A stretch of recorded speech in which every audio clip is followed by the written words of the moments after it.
Hello there and welcome to the English Language Club. It is Tuesday, so it's time for our Hangout. My name is Colin, and as ever I'm joined by Tony Culper. Tony, how are you doing? Oh, it's good to be here. Great. So, who have we got with So us? let's see who we have already in the comments that said hi. We have Samer, hello. Tet from Myanmar. It's exciting. Instadead. I'm glad that you came back to answer your question that you had at the end of last week's stream. It's great. Yes, Lolly yes, yes. Lolly, one of our members. Hello, welcome from France. AJ, Monaco, Fatima. You're very welcome. Gaspar, one of our longtime members. Good to Mm-hmm. see you. Um, We've got Kin and Alexander Wisniewski. And let's see who else. We've got some, I can't read your name, but we've got some people from Iraq and Korea, Uh-huh. as well as ZV and Hector. So many people are already with us today. This is exciting. And Colin, I believe you have some updates, some Yes, channel updates. yes. So, um, we are we've been doing this for quite a few months now, but coming into November and December, it's going to get very busy for me with some other things. So we're not gonna we're going to do the next 2 weeks. So that's going to be what, the 20th and the 27th on these days. And then we until the new year we're going to stop with the sort of regular club hangouts. But we will be uploading videos. Because during all these last few months, as you know, if you are regular, we've been doing a lot of work writing this course, Inside English, all about the tenses. So we're putting that course together, and then there will be a lot of free videos like on YouTube based on that content. So that's going to be going out. We just want to focus on that now. I'm not going to say we're not going to do any live streams. We might do some live streams, but we're just not going to hold ourselves to that weekly schedule until at least the new year. We'll reassess things in the new year, see how things are going. So it'll give you a chance to enjoy the holidays, and yeah, and obviously we'll still be putting out the videos. So let us know what you think, and we'll still be doing some. You can still take part in the join the mailing list and become a member. I'll probably do some more behind the scenes videos and things. I actually put a behind the scenes video up this week or last week because of showing a little bit of the filming setup that I was using for the new Inside English videos. So yeah, and I'll do some more behind the scenes things in that time. So we're not going away, just having a slight change of schedule temporarily. But anyway, shall we get on with today's show? Oh, we're going to have Yes, to we actually already have quite a few questions. great, and we're going to have to cut today a little bit short, unfortunately. So yes, let's get to it. What is the first question? So Instadead, this is their question from last week that we Right. didn't get to answer, is, Yes. hello, how can we grow our vocabulary to a super advanced or natural level? Um, Unfortunately, there's not really an easy answer to that question, is there? so I think there's kind of there's two parts to this question. Mm. One is, what are some good ways to increase your vocabulary? And Yeah. there's lots of good tips for that, right? Reading, and when you encounter a word, not just saying, oh, I don't know what this word is, look it up. It takes a lot of discipline to Mm. look up a word when you don't know it. Nowadays, it's a lot easier because we're often reading on an e-reader, and you can just kind of click on or tap on the word, and it'll bring up the definition. Or even if you're just reading in a book, you've got your phone there, and you can often look the word up right away. So that will help, but just knowing the definition of a word doesn't necessarily mean that word is a part of your vocabulary either. Yeah, Uh, yeah, so, because I found there was a kind of three-step process when I was learning mhm, Spanish that I would sort of learn a word academically, in an like I'd written down the translation and I sort of remembered it, but mhm, then I would start hearing it, you know, whereas that before, when you know nothing, when you have a very low level of another language, everything just seems foreign. Everything you don't understand anything. But then you start to pick up bits and bit here, bit there, bit there, and then as you improve your vocabulary, you start to pick up more, and it becomes easier and easier to fill in the gaps.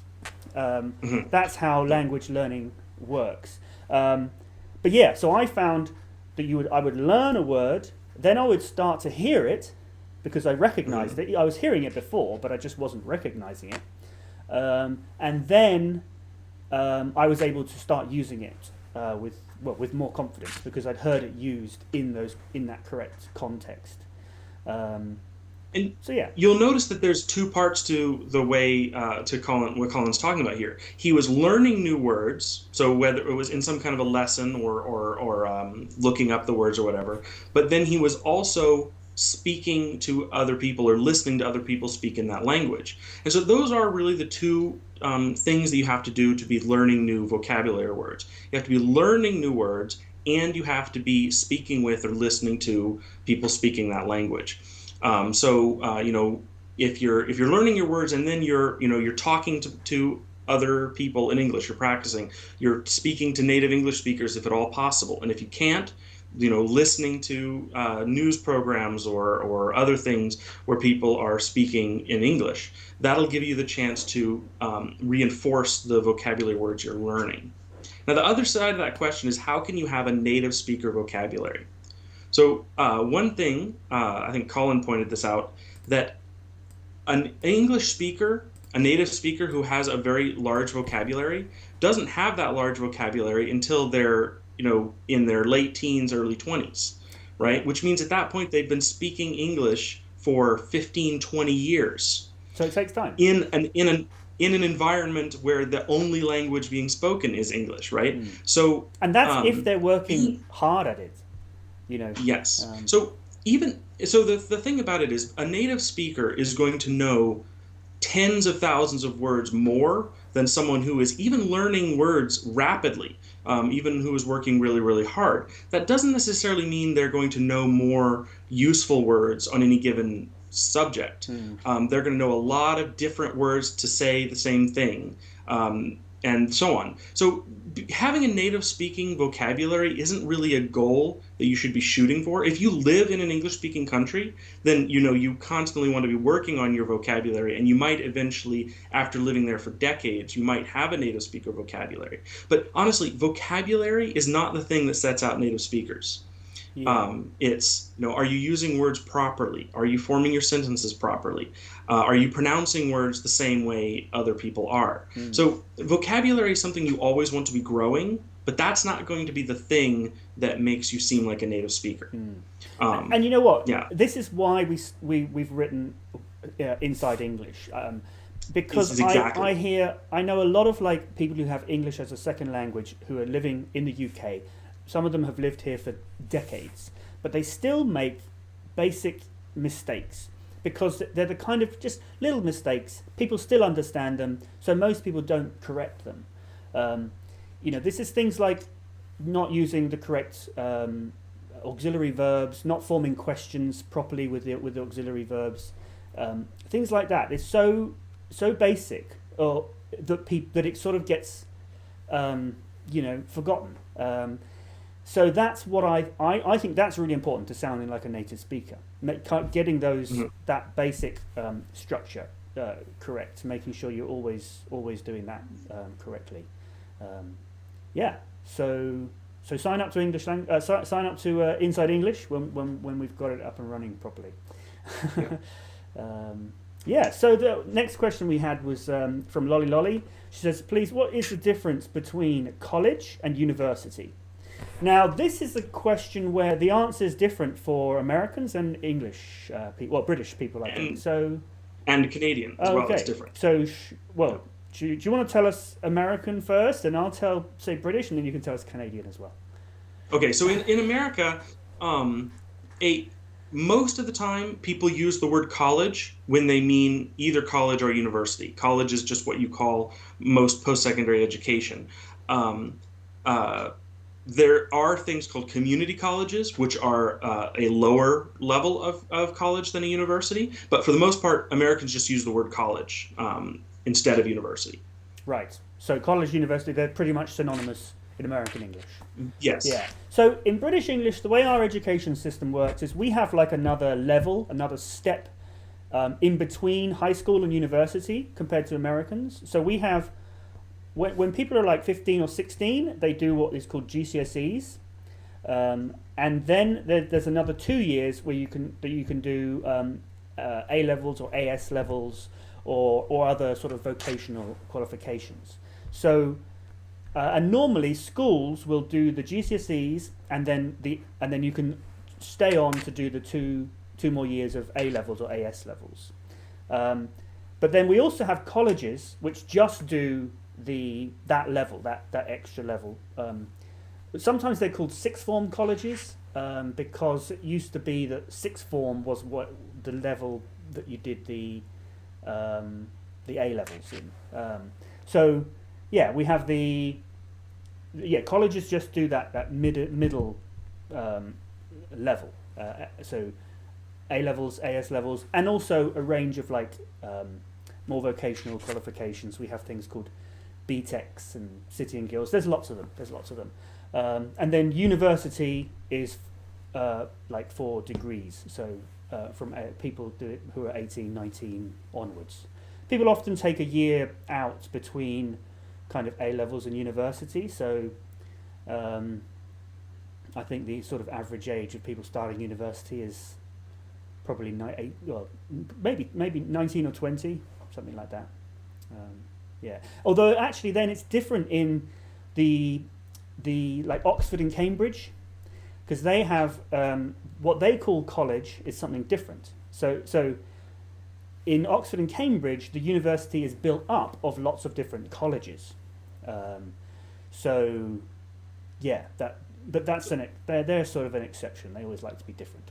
Actually, no, that's not an exception. That is the rule. Right. That is what the words college and university actually mean. Okay. A college is a school that teaches something.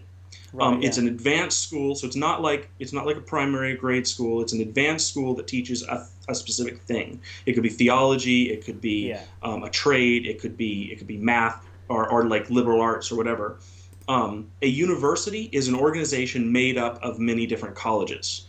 So a university, you can go and you can study anything because there's going to be a college there that teaches the different things. That's where the words come from. Yeah. And the word college, when something is not part of a university, but it's a school that teaches a specific thing, it is properly called a college. And over time, and if you go to a university, inside the university structurally, it will have a college, the liberal arts college. It will have the college of maybe the arts of sciences, the college of health, the college of technology, or whatever, because these are the different subcategories within the university. But if you have one on its own, like that teaches a specific thing but is not part of a university, it'll be called a college. So that's where these terms come from. But over time, they've evolved over time.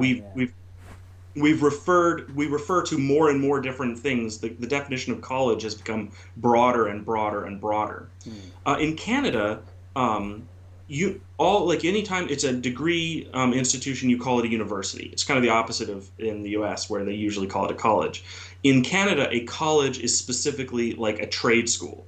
Or some kind of a school where you're going to get some kind of a diploma or something, but not a university degree. So again, you can kind of see how the terminology the term college has just expanded to be a lot of different things in a lot of different places. Yeah. But it does come from the Cambridge and Oxford system, and that's how it's used in many other structures. Yeah. Okay, Lolly, I hope that's helpful. It's not a simple answer, but unfortunately, that's the way it is. But I've got another question here again from Lolly. Lolly, she says, when you start a sentence with "if only," is inversion mandatory? So, I mean, are we talking about sentence inversion or subject inversion? Because starting with "if" is kind of the opposite of inversion. So, inversion would be to say, "I would go outside if it weren't raining," or "if only it weren't raining," right? Where you put the "if" second. So, if you're starting the sentence with the "if," I don't think the "only" changes that in any way. "If only" is grammatically the same, like you use it in the same ways or arrangements as you would with "if." So is this referring to how we sort of use the past tense. It sometimes when we're talking hypothetically, like in conditionals, Right. and in this, yeah, Well, if only yeah, is even more than a conditional. It's a subjunctive, right? Like because you're talking about something that's not real, yeah, right? So if only it weren't raining, right? Like you're not talking about it in the past, but you no, use were as if you were talking about it in the past. Yeah, yeah, that's not inversion, but it is. So I'm not sure I understand what kind of inversion you're talking about, yeah. lolly lolly. You So, don't change the order of the subject and verb when you use if only, hmm, right? You still say if only I had not done this, or if only it weren't raining, and so on. yeah, okay. Well, let us know if that helps you, Lolly. If that's what you were getting at. Otherwise, yeah, try and clarify the question. We'll have another go. Yeah. Let's see. Before we go to the next question, Hmm, though, I did want to say someone asked a question about the last one we asked. Um, uh, about can you call the different divisions within a university a faculty instead yes. of a college? And yes, for instance, in Canada, that is the norm. They call it the Faculty of Arts and Hmm, Sciences. So yes, oftentimes if you don't call the divisions within a university a college, you often call them a faculty. yeah, that's how it was in the university I went to as well. Mhm. Okay, so Fatima says, "What is the present tense of know?" Well, to know, do know. I do know is the present Yeah. tense. Well, that's the present simple. The present Mhm. continuous. I am knowing, but that's a Yeah. strange one. So I think maybe what you're getting at here is the fact that know is what we call a state verb. So which means technically you can't use it in the continuous.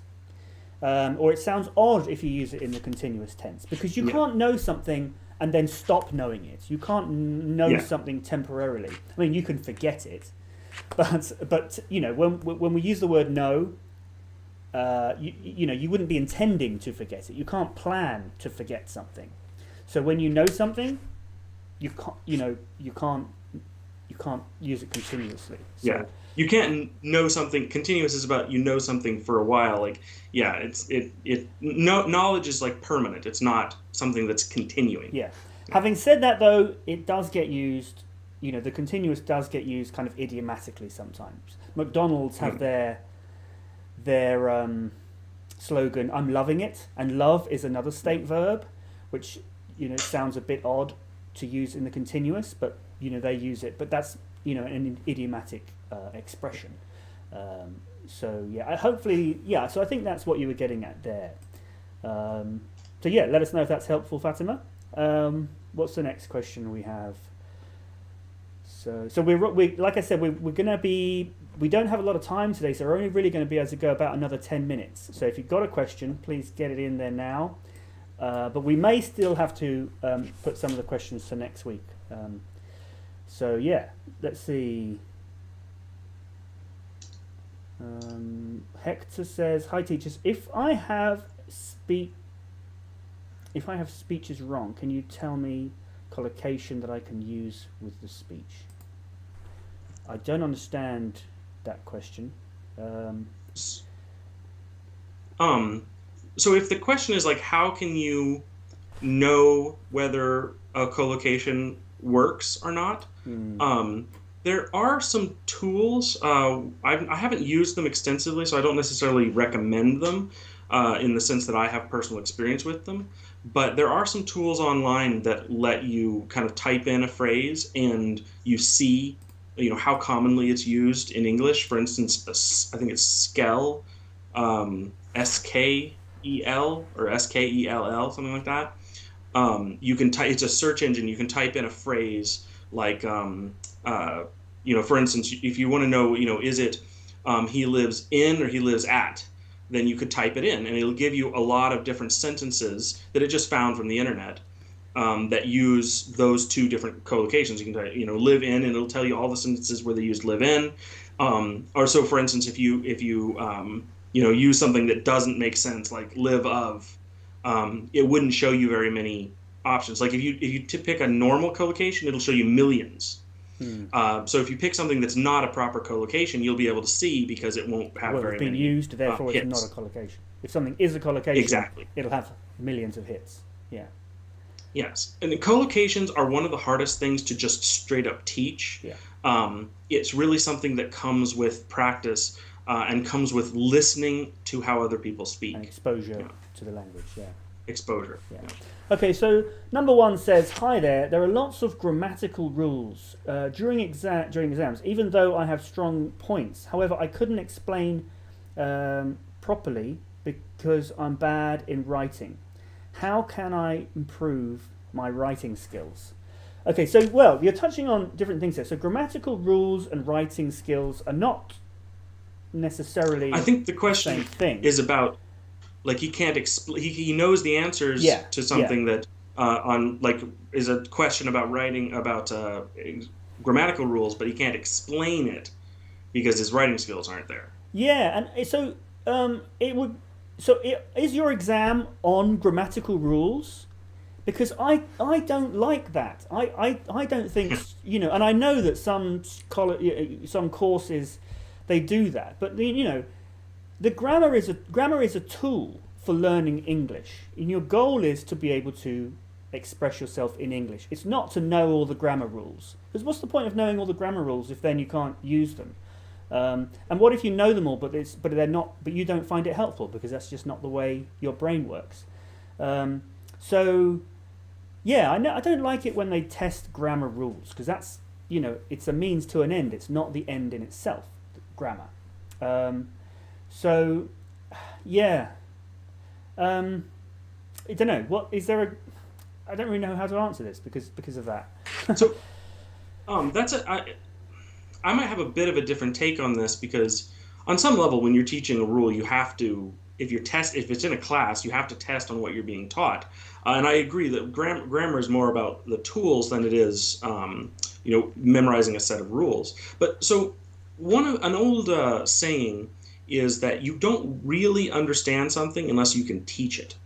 And so explaining it really is it's that concept. Like if you really understand something, you can explain it to somebody else. So what I would encourage you to do is if it's difficult for you to do it in writing, try explaining it to someone else. Try, practice explaining it to another student or explain like just by speaking. Explain it to a family member or a friend that maybe doesn't know that. And that will help you practice being able to talk about something. If you're struggling with that, make sure that you understand it, that you understand the various different words, the terminology about what you're talking about. This doesn't just apply to grammar, this applies to anything, right? If you're having trouble explaining something, it's good to practice that because the better you understand something, the more you will be able to explain it. Yeah. Great. Okay, so let's move on because we don't have a lot of time. Dev says, "Hi guys, I have a question. Does reading on e-readers derail the natural flow of reading? E-readers have built-in dictionary, and that may affect a student's ability to guess a given word from context." Well, that's interesting. Oops. I don't think so because I think when you're guessing a word from context, that's something that sort of happens instantly as you're reading, right? It's some kind of subconscious almost. I think even if you've got a built-in dictionary in the e-reader, it's still kind of a last resort to use it. You're still going to try to figure it out and think about it a bit, yourself. So I don't think so. But Tony, what do you think? You've probably got more experience of this kind of thing. So one of the things that I think is very important to realize here is that e-readers and dictionaries are both tools. They're not going to work for everyone. They're not going to be beneficial for everyone. A classic example is, you might say, oh, well, a dictionary is always useful, but what if you're taking a vocabulary test? Obviously, your teacher's not going to let you use a dictionary, right? Because the purpose of that activity is not going to be helped by the dictionary. So I think in this case, the question, it depends on what the purpose behind what you're reading is and what your level is. If you don't know the words, you just don't have the vocabulary, you're not going to be able to fully appreciate whatever you're reading without looking up some of the words. Whereas if you're a fairly high-level reader, then yes, practicing being forced to figure out a word from context might be a useful skill. So I think that this really does depend, but overall I would agree with Colin. um, having that tool available is not usually going to be a bad thing. You can still, if your personal goal is to learn by looking things up, by figuring them out from context, and you want to instead maybe bookmark that word rather than look it up in the dictionary, and then after you've read a few pages, you're like, okay, I really did not figure out what that word meant. You can go back to it and look it up. Right, but nothing's forcing you to use that dictionary tool right away. Now, if you're an English teacher and you're talking about like how to recommend to your students, again, it's really going to depend on their level. But I don't think you should discourage people from looking up words.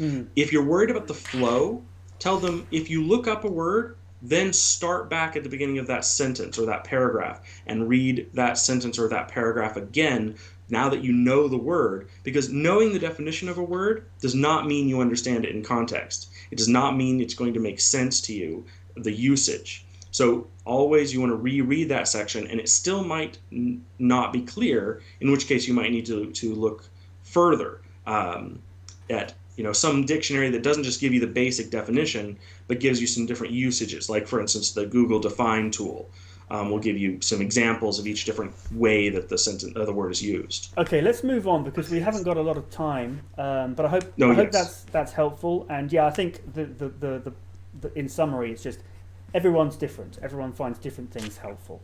Now we've got a very broad question, which I don't think we can spend very much time on. But somebody's asking, how can I improve my language of English? How do I start? Well, look, you have already started. You are here because you obviously want to. So that's the first thing. The first step is wanting to and taking action. I think this is the same for anything in life. Anything you want in life, you need to sort of take action.